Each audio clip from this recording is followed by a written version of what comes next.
Come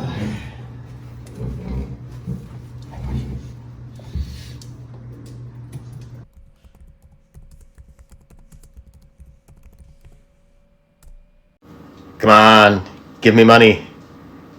Give me money. I'm sick. If you don't give me money, I'll die. I'm gonna go buy a card studio. I have old Pokemon toys and a 6-figure collection. Therefore, I have earned your follow.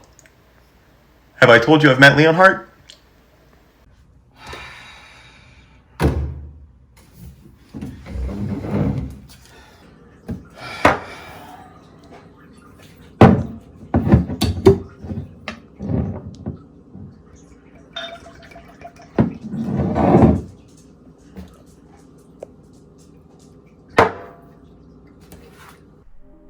In a place where influencers and content creators are opening up hundreds of packs every week, it can be very easy to fall into the FOMO trap. Especially in a hobby where new sets are coming out every month and it's very far from cheap. So in this video, I'm going to be giving you some tips and tricks to maximize your budget for Pokemon cards, coming from a normal dude whose collection is not paid for by viewership or anything like that. It just comes straight out of my pocket. So let's just get straight into it. The first thing that I really think you should consider is shopping online. It can be very easy to just go to physical locations like Walmart and Target, see the product, and just not help yourself from buying it. One thing that is really going to help you with this is just learning just a basic level of discipline. You're going to be able to buy more online because you can get better deals online. Physical locations, take advantage of that want to buy everything right in front of you. Ooh, something shiny, you know what I mean? And that ability to influence you because the product is right there really benefits them. And that's why most physical locations are almost always more expensive than online shopping. But this is probably something you already know. The next tip is going to be a little bit more controversial.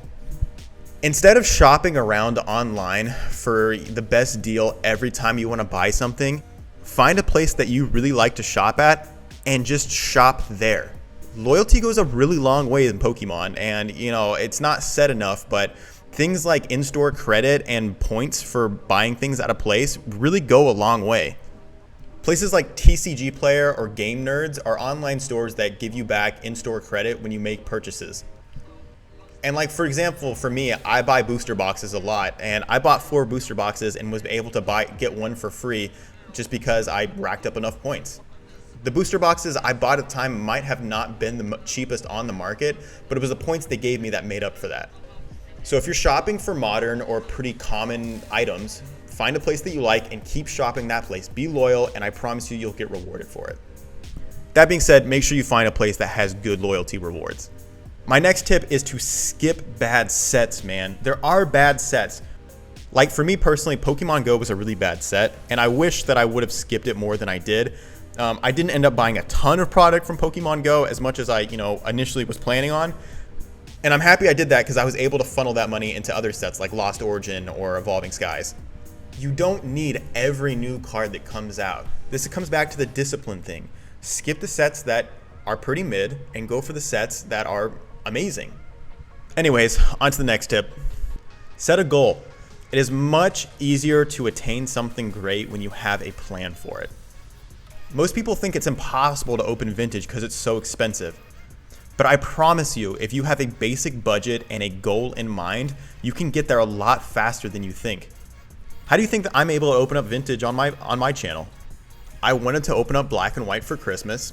I saw black and white blisters, found out the price, and just made a budget to suit that price and worked my way up there. And now I'm opening black and white for Christmas. It takes discipline, and it's not easy to tell yourself no when you're at a store and you see Pokemon in front of you. But it can be done, dude. Like, I promise you, if you just set a goal and hold yourself to it, the reward of finally opening up some cool old packs is well worth it. And that carries over well onto my next tip, and that's learn how to budget. And this isn't just for Pokemon. This is like actual life advice from Dusty. I'm pretty young, but me and my wife have been able to save up some pretty decent money because she taught me how to budget. It's difficult. It's very easy to just want to buy everything that's right in front of you. But like I said before, the payoff of buying expensive things because you learned how to budget and save your money and, go after a goal that you created for yourself, it feels different, man. It's such a good feeling.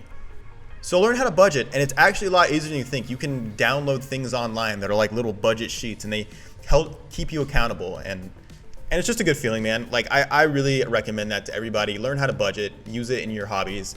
It'll go a long way. I've got 2 more quick tips that I want to give you guys, and this next one is very important. Learn how to utilize Facebook Marketplace. We are in a hobby where haggling is very easy to do. And a lot of people just gloss right over Facebook because they don't think it's a good resource, but it's an awesome resource. It gives you direct contact with like real people who want to buy, sell, and trade all over the world. Like, look at some of this stuff. This dude is selling, I don't know, a bunch of cards. He's doing a bulk thing, so it's probably less than the actual price of everything. I know that Mimikyu card alone is like $20. Okay, we got an Umbreon for sale. So get it now for $4.50. That's a relatively okay price. You could probably talk them down. That's the really key here, is being able to talk people down, dude. You need to learn how to barter, and people are usually really down for it. And you can sell stuff here too. Look, we got Charizards, bro. Like, people sell vintage all the time. So that's what I recommend you use this for, is singles and vintage product. Like I said, if you're gonna buy, easy to find product or modern product, I would keep with, the store to build up loyalty points and in-store credit and all that. But as far as buying singles, graded cards, stuff like that, make sure you utilize Facebook Marketplace. You don't have to shop here, but at least take a look at it.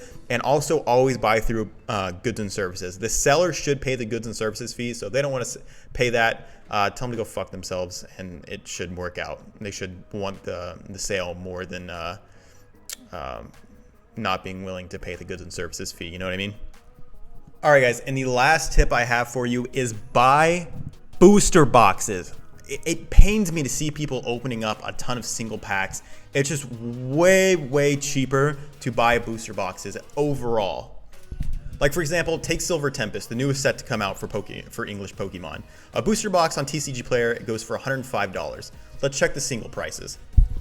All right, online, these booster packs are going for $366. In store, I think it's closer to around $450. But I think that comes out, I'm no mathematician, but I think that comes out somewhere around $130 for 36 packs. So already right there, you're saving like 25 bucks. You do that for 4 booster boxes, and it's like you're paying for a whole nother booster box with the extra amount you're paying buying single packs.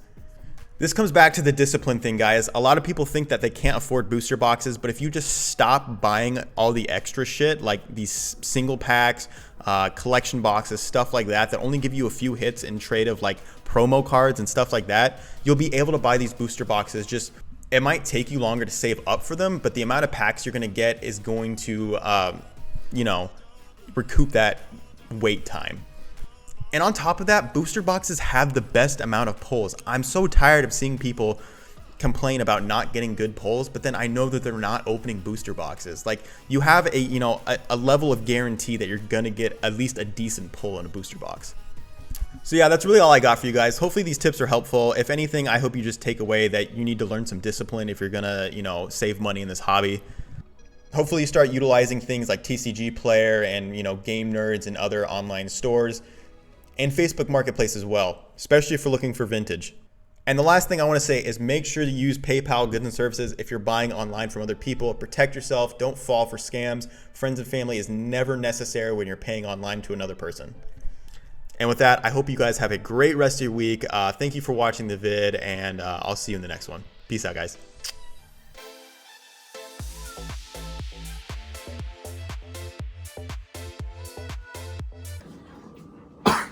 Jesus Christ.